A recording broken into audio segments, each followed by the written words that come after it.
Hello everyone, how are you? Hope so आप लोग घर पे होंगे, सुरक्षित होंगे। लास्टली हमने एक्सरसाइज के सेक्शन ABCD तक कंप्लीट कर लिए थे एंड देन मैंने सेक्शन ई में आपको होमवर्क दिया था। सेक्शन ई में मैंने 1 to 5 क्वेश्चंस होमवर्क में दे दिए थे। सेक्शन ई का 6th क्वेश्चन जो है वो थोड़ा सा ट्विस्टेड क्वेश्चन है, सो वो हम अभी देख लेते हैं। जो भी आपकी एक्सरसाइज है, एक्सरसाइज 2, उसका सेक्शन ई और उसका सम नंबर 6 हम अभी करने जा रहे हैं। एंड ये जो मैं बात कर रही हूँ वो है GSEB की, ठीक है। तो सम नंबर 6 देखिए आप क्या कहते हैं। तो to know the relation between the result of the examination taken in the span of short time. A teacher has conducted 2 examinations in the last 2 weeks and the rank obtained by the 7 students are as follow. A B C D E F G ऐसे 7 students are there और ये 7 students ने जो rank test में पाए हैं वो हमको यहाँ पर दिए हुए हैं। अब rank of test 1 and rank of test 2, that means what information you should provided. तो यहाँ पर आपको दिया हुआ है R of X and R of Y। R of X जो है वो कुछ इस तरीके से है 5, 1, 2, 3.5, 3.5, 7 and 6। Then R of Y जो है वो कुछ इस तरीके से है 7, 1, 4, 6, 5, 3 एंड 2। डन।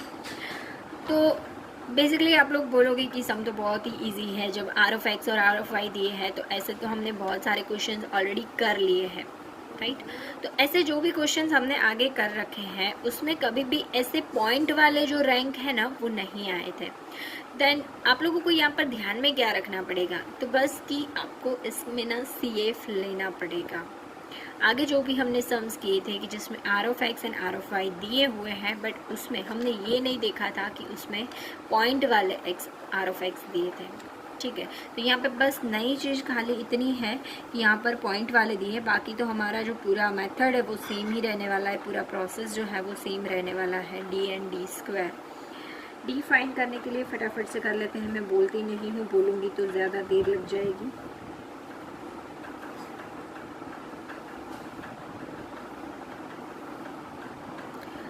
ऐसे ही अब इसका हम स्क्वायर कर लेंगे 4, 0, 4, 6.25, 2.25 एंड 16 एंड 16 एंड इसका टोटल कुछ इतना है 48.5, ठीक है।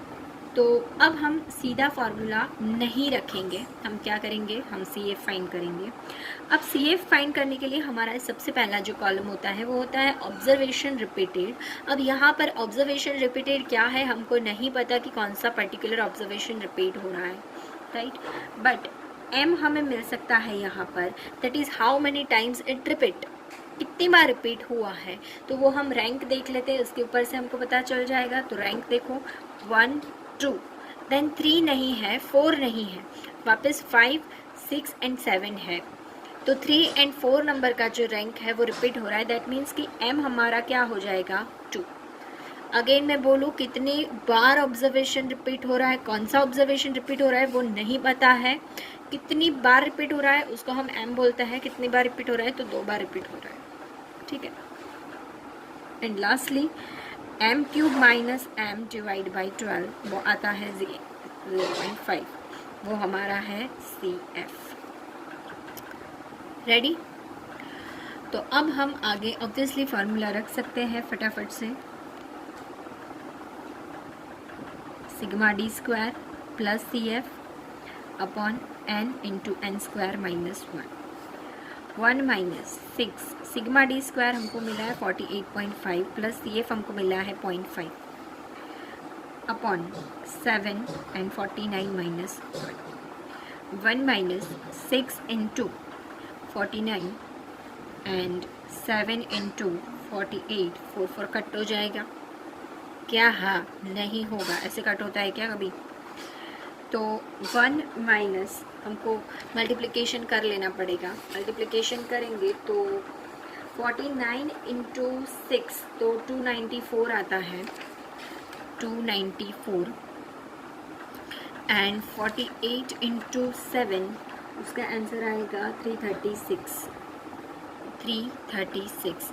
इन दोनों का डिवीजन आप करोगे तो आएगा 0.875 एंड इसका सब्सट्रैक्शन कर दो तो आंसर आता है 0.125 और यस कुछ ऐसे भी आप लिख सकते हो 0.13। तो इसमें आप 0.12 आंसर लिखो तो भी राइट होगा और इसमें अगर आप आंसर 0.12 लिख दो या 13 लिख दो, दोनों राइट होगा। ठीक है, let's move on to the next question. थोड़ा जल्दी में पढ़ा रही हूँ बिकॉज जल्दी से सिलेबस ख़त्म करें हम। नेक्स्ट सेक्शन एफ में मैंने होमवर्क दिया था, मुझे याद है 1 to 6 क्वेश्चन का। Now move on to the question number 7। अब ये जो है थोड़े टिपिकल से क्वेश्चंस हैं। क्वेश्चन नंबर 7 ध्यान दो उसमें क्या कहते हैं, रीड करो।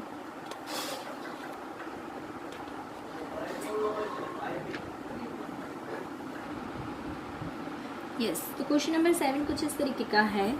N entrance test required to study abroad is conducted online. The marks obtained in the reasoning ability and English speaking is these online test having negative marking system. आप लोगों को पता होगा कि नेगेटिव मार्किंग सिस्टम क्या होती है। जब आपने एक क्वेश्चन गलत लिखा तो उस टाइम पर आपका जो एक क्वेश्चन सही था ना, उसमें से भी मार्क्स कट जाएंगे। अब जनरली अगर कुछ स्टूडेंट्स की बात करें, मैं इधर किसी भी स्टूडेंट्स का नाम लेना नहीं चाहूँगी, भाई आपकी जो इज्जत है आपके पास बरकरार रखो, मैं नहीं निकालूँगी। तो बट जो भी है आप खुद ही समझ जाना कि मैं उस स्टेज पर हूँ या नहीं हूँ। कुछ लोग ऐसे हैं कि भाई उसके जो सही क्वेश्चंस हैं वो 1 या 2 ही होते हैं, बट गलत जो होते हैं वो पूरी सप्लीमेंट्री भर के होते हैं। इन दैट केस वहाँ पे क्या होते हैं, मार्क जो है ना वो 0 भी नहीं, 0 से भी क्या हो जाएंगे, कम हो जाएंगे। तो यहाँ पे कुछ इसी तरीके की सिचुएशन है। ठीक है, तो पढ़ो आप आगे क्या बोला है। By 5 students selected in the sample are given as below. Student ABCDE दिया हुआ है और रीजनिंग एबिलिटी में सबके मार्क्स क्या है वो भी दिए हुए हैं एंड इंग्लिश स्पीकिंग में मार्क्स क्या है वो भी दिया हुआ है। Find the rank correlation coefficient between reasoning ability and ability in English speaking. मतलब यहाँ पर हमको रीजनिंग एंड इंग्लिश स्पीकिंग दोनों के बीच का कोरिलेशन फाइंड आउट करना है। अब बेसिकली यहाँ पर जो हमको दिया हुआ है वो क्या दिया है, तो x एंड y दिया है। आपको इतना समझ में आना चाहिए। स्टूडेंट्स है A, B, C, D, E। As you know this column is totally optional, आप चाहो तो लिख सकते हो, नहीं चाहते तो मत लिखो। उसके बाद यहाँ पर x एंड y दिए हैं, but if you notice x हमारा वही का वही बार बार रिपीट हुआ है, जबकि y जो है वो कुछ इस टाइप से है 2 then -2 again -2 then 0 then 2। तो हमें इसके बीच में कोरिलेशन चाहिए और वो भी स्पेयरमैन वाला rank correlation. So first of all we have to do ranking of x and ranking of y, then d column find करना है r of x minus r of y and then lastly d square. सो अब यहाँ पर आप देख रहे हो कि x जो है वो तो सब इक्वल है, दैट मीन्स कि रैंक जो है वो हम क्या दें। सबको 1 नंबर देंगे नहीं, सबको 2 नंबर देंगे नहीं, हम ऐसे तो कर ही नहीं सकते हैं।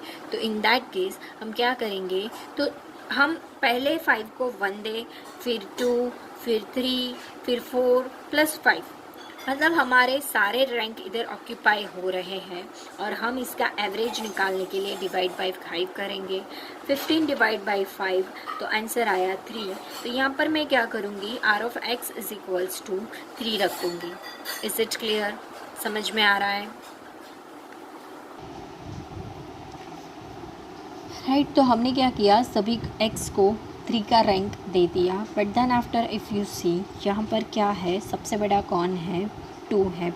अब 2 यहाँ पर 2 बार रिपीट हो रहा है, तो मैं फर्स्ट वाले 2 को 1 देती हूँ, सेकंड वाले 2 को 2 देती हूँ, तो 1 + 2 = 3 डिवाइड बाई 2, तो मेरा आंसर आता है 1.5। सो मैं बेसिकली क्या करूँगी, दोनों 2 को 1.5 का रैंक देती हूँ। दैन 1 and 2 ऑक्यूपाई हो चुके हैं। अब मेरे पास रैंक बचा 3 नंबर का, तो 0 जो है उसको मैं 3 नंबर दे दूँगी। भाई ये तो बचपन में पढ़े होंगे आप कि जब भी ये 0 है तो -2 से 0 क्या कहलाता है, बड़ा होता है। सो आपको क्या करना है, 0 को 3 रैंक देना है। देन -2 वाले जो है वो 0 से भी गए गुजरे हैं, ऐसे है। तो इन दैट केस अपने क्या करेंगे, हाँ भाई देख लो इसको ना दिखाना है कि आगे क्या किया हुआ है, आगे भी सम्स ही किए हुए हैं और कुछ नहीं है। चलो, तो यहाँ पर -2 है, तो उसको हम क्या रैंक देंगे, मेरे पास क्या रैंक बचे अभी 4 और 5, तो मैं 4 इसको दे दूँ, 5 इसको दे दूँ, 4 और 5 का टोटल कर दूँ, 9 आया डिवाइड बाई 2, तो मैं दे देती हूँ दोनों को rank 4.5। Is it clear? Now आपका जो भी सम जिस तरीके से होता है पूरा उसी तरीके से जाएगा। 1.5 -1.5 -1.5 0 देन 1.5 अगेन ये 0 हो गया, जो बहुत ही ज़रूरी स्टेप होता है। नाउ डी स्क्वायर करना है हमको, तो 2.25 2.25 2.25 0 2.25 एंड टोटल इज़ 9। अब फार्मूला रखने से पहले एज यू नो जब भी रिपीटेड क्वेश्चंस होते हैं in that case we have to find CF, और हम इसमें CF फाइंड करेंगे। CF फाइंड करने के लिए हमें चाहिए ऑब्जर्वेशन रिपीटेड। हमारा कौन सा ऑब्जर्वेशन रिपीट हो रहा है, तो यहाँ पर 5 2 एंड -2 ये ऑब्जर्वेशन रिपीटेड है।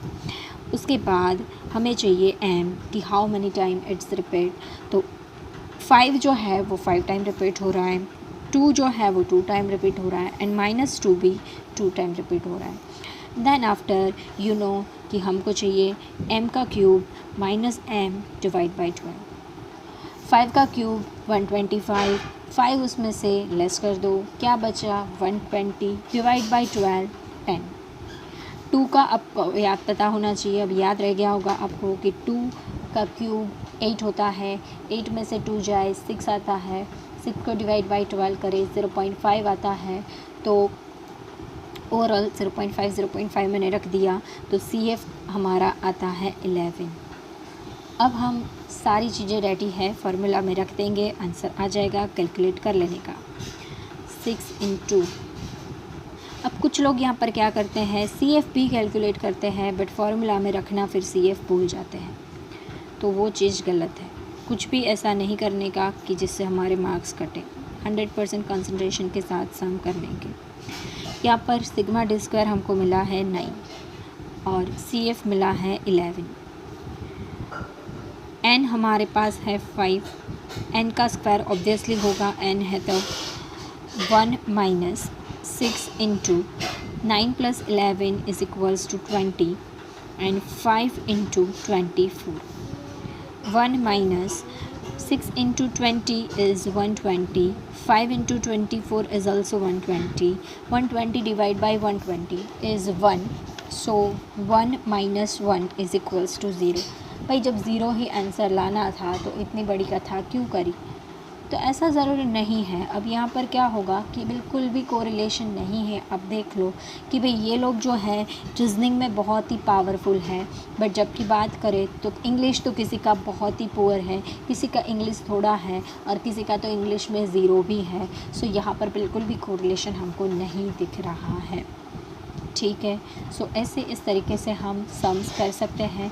आज के लेक्चर के लिए इतना रखते हैं, जल्द ही आऊँगी वापस से हमारा ये चैप्टर को फिनिश करने के लिए, मतलब कि क्वेश्चन 8 to 12 अब जो भी बचे हैं एक ही लेक्चर के अंदर फिनिश करूँगी डेफिनेटली।